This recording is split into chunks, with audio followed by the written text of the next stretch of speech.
Welcome boys and girls, Costin here with a discussion about the Empire in Total War Warhammer 3 Lords of the End Times DLC based on everything that we know with regards to what Creative Assembly is going to do for the Empire, what we've seen from various bits of footage, as well as talking about Boris Todbringer. Again, based on everything we know, or at least what I've been able to pick up watching various videos, various streams. I don't have access to what's called the Gamescom build, the 10-turn build, which people have been using to show off Boris Todbringer. So, starting with the discussion on Toddy, he does start with Mindenheim and Karlberg. The other two settlements are under the control of Skaven over here in Midland. That's good because it gives you a foe to fight, gives you experience, gives you economic benefits post-battle, all that. Might even want to trigger a rebellion by looting and occupying these settlements and then getting a rebellion in Mindenheim. But yeah, you do start, if you're playing Toddy, with Mindenheim itself, tier 1, and Karlberg itself, tier 1, at war with the Skaven. Now, based on what I've seen, the movement range is such that you can take Weissmund on turn 1, but you're not going to be able to take Mindenstag on turn 2, which is Toddy's army. But if you recruit a second lord, you do have the movement range to do so. Just force march Toddy right here. Because the situation with regards to movement range may not necessarily, work in your favor, though it may just depend on what streamers have done. Because I did see a bunch of people just only taking Mindenstag on turn 3, but then again, people were also looking to provoke Festus to get the siege battle in Mindenheim. Because Mindenheim itself now does have a unique siege map available to it. And Creative Assembly has mentioned that they're going to do a siege rework in later down the line, later this year, probably before the end of this year, but after Lords of the End Times does come out.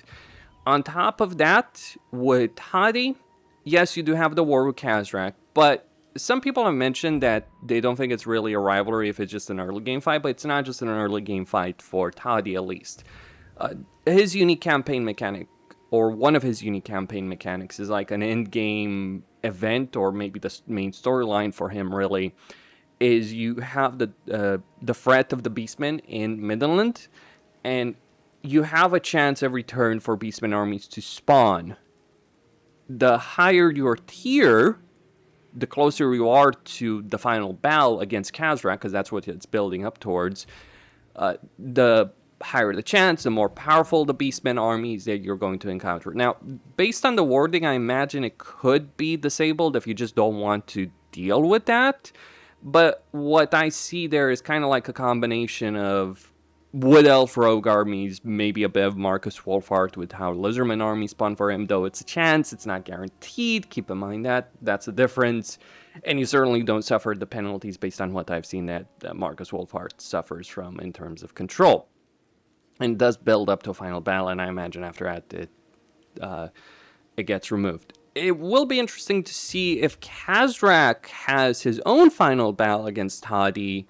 You play Khazrak's campaign, it leads up to a final battle against Toddy. Because if they've already built a battle, just let you play Khazrak against Toddy, and that would be very fitting, right, for Khazrak's campaign. One of the things that we've seen with End Times is they've done a bunch of stuff, but they've also neglected a lot of things, or they haven't mentioned a lot of things. Like, for instance, the Red Duke, they could have made him a legendary lord, for instance. They apparently haven't, various other things. But right now, we just don't have the information to go on.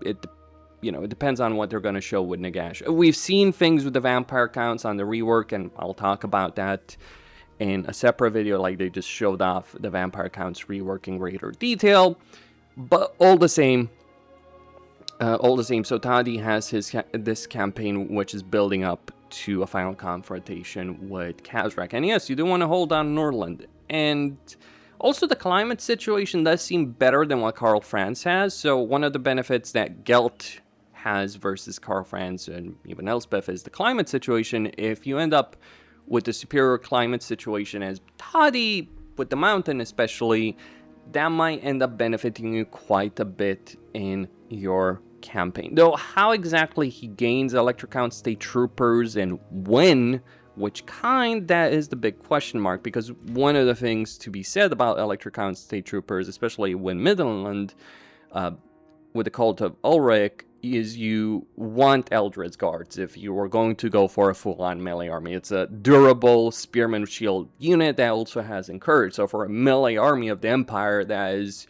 very worthwhile. On top of that, he does have the Temple of Ulrich, and there's an additional landmark over here in Middenheim. So you do still have the Great Temple of Ulrich.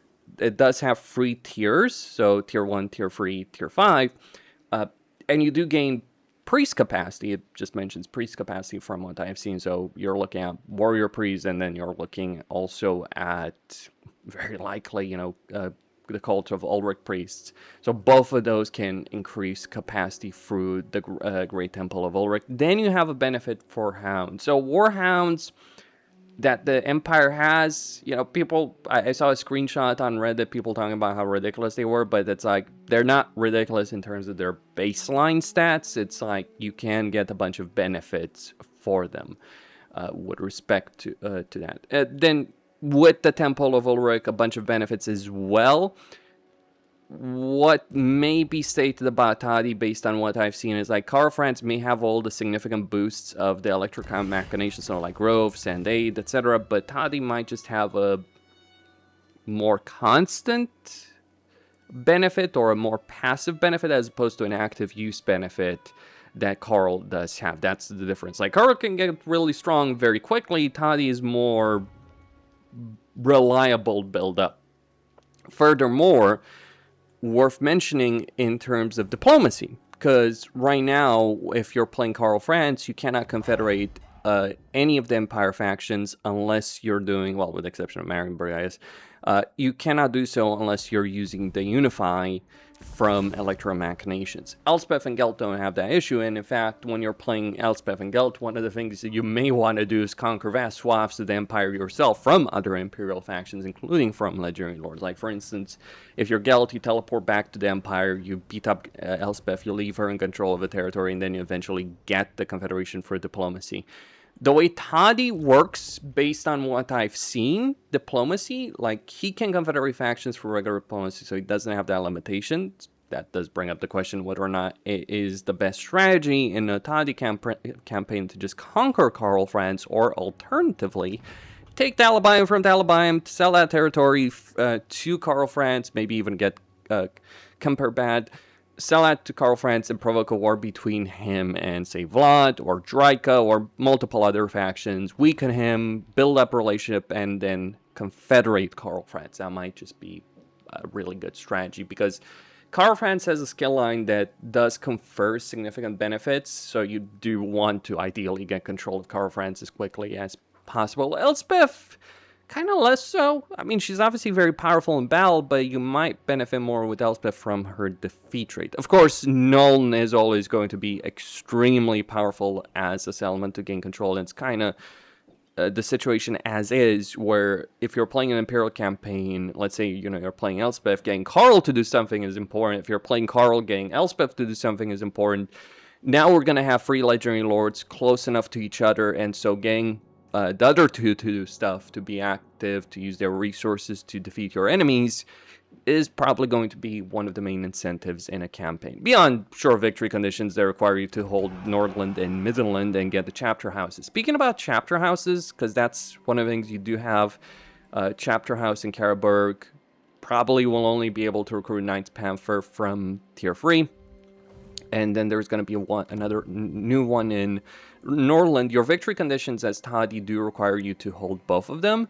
But is that question, it's like, am I going to have to get to tier 4 with the Nordland capital in order to achieve the short campaign victory conditions as Toddy? If that's the case, not necessarily ideal. I guess you could abuse the extra growth the AI has on legendary difficulty in order to just, like, ally Nordland, defeat Maneater, and let them grow and then eventually confederate them, though that is, a coin flip. But it does, like, if we look at Nordland right now, it starts as tier 1. Maybe if they started at tier 2, that would be a very different situation. But I guess we'll find out about those kind of campaign dynamics. But that's enough about Todbringer. we should talk about the changes to the Empire. Well, what I would say is that based on everything I've seen, there haven't been any kind of changes to Marcus Wolfart or Volkmar, though with Volkmar, they haven't shown, obviously people haven't played these guys, they haven't checked these guys out. So with Volkmar, the big question is whether or not Creative Assembly has introduced a significant change to how the Books of Nagash work as a system, because that would affect everyone that is dealing with the Books of Nagash system, like how they acquire them, what kind of benefits you're getting from that, locations, etc. They might be looking to change at least the way I interpret what they stated about Nagash. Like, you might just be able to get them through quest battles, and if that's the case, and everyone can do those quest battles that deals with the Books of Nagash, that's great. No changes to the way the Empire functions as a race, just an additional stuff over here in the research tree specific to Tadi. So every Imperial Legendary Lord has their own unique research things. Over here, Tadi as well will get his own stuff. But beyond that, the regular research tree just works as normal. So you got, you still have things working out as they currently do. And that's kind of a shame. I know the Empire works pretty well, but I think the research tree could have definitely used an update. Structure-wise, this is where I think Creative Assembly is a bit ridiculous. So, Celestial Hurricanum is acquired through the same building as the Luminar. Can't show this obviously in Altdorf because it doesn't have that, right? But I imagine in Altdorf it's going to be for the Altdorf Colleges of Magic. Otherwise, it's the Battle Mage, the Mage building that you're going to be able to acquire that from. And as for the new units, Knights, again, livery. You're looking at Knights Panther through the livery. Knights the White Wolf, I didn't see that. But yeah, I know Knights Panther are in the livery. As for the infantry units of the Cult of Ulrich, now, I would have imagined that they could have just changed the name of the Shrine/Temple of Sigmar and added those new units over there, because we already have a cult building, and you increase capacity for priests, and you can choose between a warrior priest of Sigmar and a warrior priest of Ulrich. That's not what they decided to do. And I find it weird that they decided to do this with Bashiva as well, though I guess that makes sense more, when you're talking about the Tiger Warriors, where they get their own unique building for recruitment. But for the Empire, it's just kind of weird, because, this building right now is just nothing. Really? It's like, yeah, you only recruit Flagellants and get Warrior Priests. Besides that, it just gives you capacity or rank. They could have put an additional tier 4 if they really wanted it. And again, given that from the same building. Because right now, the Empire is already ridiculous. Instead, what they decide to do is create a new building chain for the Ulrich units. So we already have 5 unit recruitment structures, so it's already annoying, if you will. And one of those is you just get Flagellants. You're really just getting that for the Warrior Priest capacity. Could have utilized that Creative Assembly. But they added a new building chain, which gives you the Priest of Ulrich. So let's talk about how that functions in terms of unit recruitment. It starts at tier 2, not tier 1. And at tier 2, you get Warhounds. Not sure that's really a tier 2 unit. And then basically get Cultists of Ulrich, like the equivalent of Flagellants of Ulrich, right? I mean, Flagellants themselves are a bit of a meme, but you get a unit of 30 armor and dual wield capacity, bonus versus infantry, all that. That does help the Imperial army in the sense that if you're going to go down the path of a melee build with the Empire, and that's clearly what they're trying to do with the end times for the Empire, then having something besides halberdiers, swordsmen, and spearmen works very well. The issue is what happens after, because at tier 3, you get the Grey Weapon version cultist unit, basically. And here's the thing. They're still furry armor. Yes, they have armor piercing, but at tier 3, through a regular barrack chain, you get great swords. And let me just say it like this, great swords, besides the fact that they don't have an ability those new units have, those new Ulrich units have, they have a bunch of armor piercing and bonus versus infantry and a lot more armor.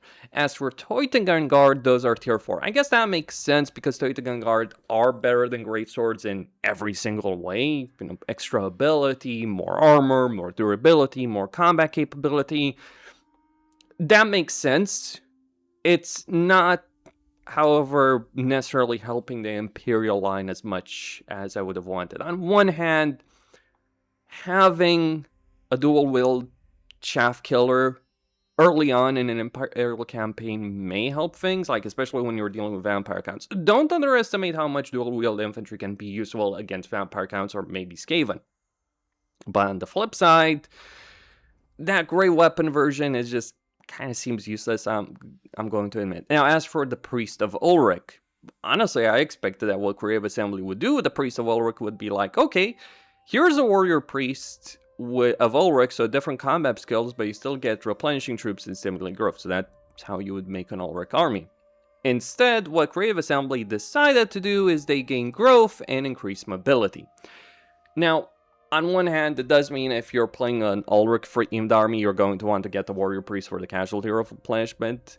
On the flip side, there is a significant benefit in that because if you want to go full-on melee and cav, which really is how an Imperial army will look in melee, it's like you just get a combination melee, infantry, and cavalry units, then you don't need an engineer for that, for the increased mobility. And obviously engineers are incredibly useful for a ranged Imperial army, but for a melee one, not so much.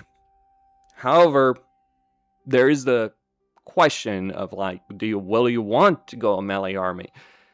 Later on, I mean, Teutogun Guard versus Chosen, I guess we'll see how they trade and what kind of skills, exact skills, right? Because the new Lord option, the new hero, the legendary hero that Boris starts with, they have a bunch of melee benefits, and it's also how you can level up units. If you can vastly increase the baseline melee capability of units in a Toddy campaign, then you might just go full-on melee with Teutogun Guard, Great Swords, Eldred's Guards, all that kind of stuff.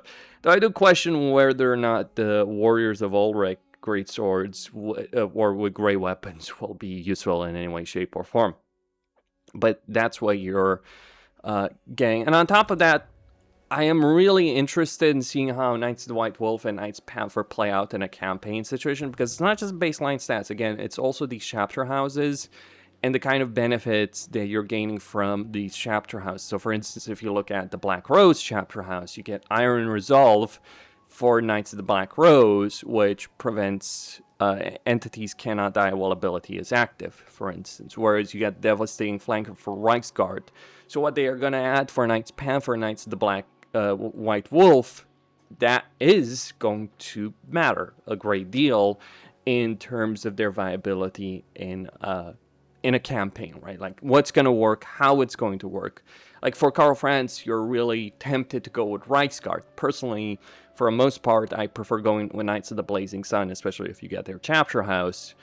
But how exactly Knights Panther and Knights of the White Wolf will work in that respect. And also, we shouldn't ignore the obvious discussion point, which is that Demigryphs are still your ultimate elite cav units in an Imperial campaign. And the other ones don't necessarily compare to that, even with the chapter houses, even with some of the benefits. So again, what kind of benefits Toddy can bring to them in a campaign is going to matter a lot. Of course, we should also talk about the whole Tankwell situation, because he's going to start and carry Dromar, so you're going to have to deal with an additional threat in Imperial campaigns in order to secure your territory. My overall perspective on what they've done for the Empire, I mean, some of the units, right, can prove useful. The new Lord will remain to be seen how useful that will be compared to, say, generic generals of the Empire. Because if you look at generals of the Empire, you do get upkeep and leadership for an army, for instance, Imperial training, or a vigor loss reduction in unit experience gain. as well as, speed and charge bonus. But you do have a skill line that's specific for melee units on the new generic lord. So maybe, again, for a pure melee army. Though whether or not the melee army will surpass the current range cav meta that the Empire works with, that's the big discussion point. And I think that's what is going to determine how things are going to work out for the Empire with the Lords of the End Times DLC. But I imagine for Toddy, at the very least, that's going to work out because, again, he has various upgrades for the Cult of Ulrich that he's going to be able to utilize to really make his melee units work. If you look at an Imperial campaign right now, Elspeth buffs range units quite a bit, gunpowder units quite a bit. Gelt is all about magic, so Toddy is all going to be about buffing melee units. And Carl is just going to remain the empire builder that he's always been, just ridiculously good at building an empire, managing it, confederation across the entire map. And definitely that, and the fact that he can confederate any imperial faction once he upgrades Unify is really hard to beat. So once you get the Emperor of the Empire, the fact that you can get Gelt, Elspeth, Marcus Wolfhard, Volkmar, as long as you get vision with them, right? That is very, very difficult for any faction to beat. So I guess that's the question with Toddy specifically, is like, is he going to end up surpassing Karl Franz in terms of painting the map? Because ultimately that's, how good you are in individual battles doesn't necessarily matter quite as much in terms of painting the map, because painting the map is more armies, more resources, more combat capability overall. It doesn't matter how strong your individual armies are if you just get... If another guy can have 3 armies for one of yours because he has so much more territory, and also pure, population surplus is a hell of a power benefit for Karl Franz. I think they could have done better for the Empire. Again, they could have just merged these units, changed the name of the shrine building right here, and just put them all right there. As for having a hero that gives you... Obviously, it's going to work on a different hero cap than Warrior Priest, but having a hero that gives you both mobility and growth, it's certainly more useful than Engineers in terms of, like, them giving boosting income, because you're usually just moving these guys so much on the front line that you never really fully utilize boost income. So growth is definitely more useful than Engineers on that subject, and absolutely works better for a pure melee army. That's all I had to say. Costin signing out.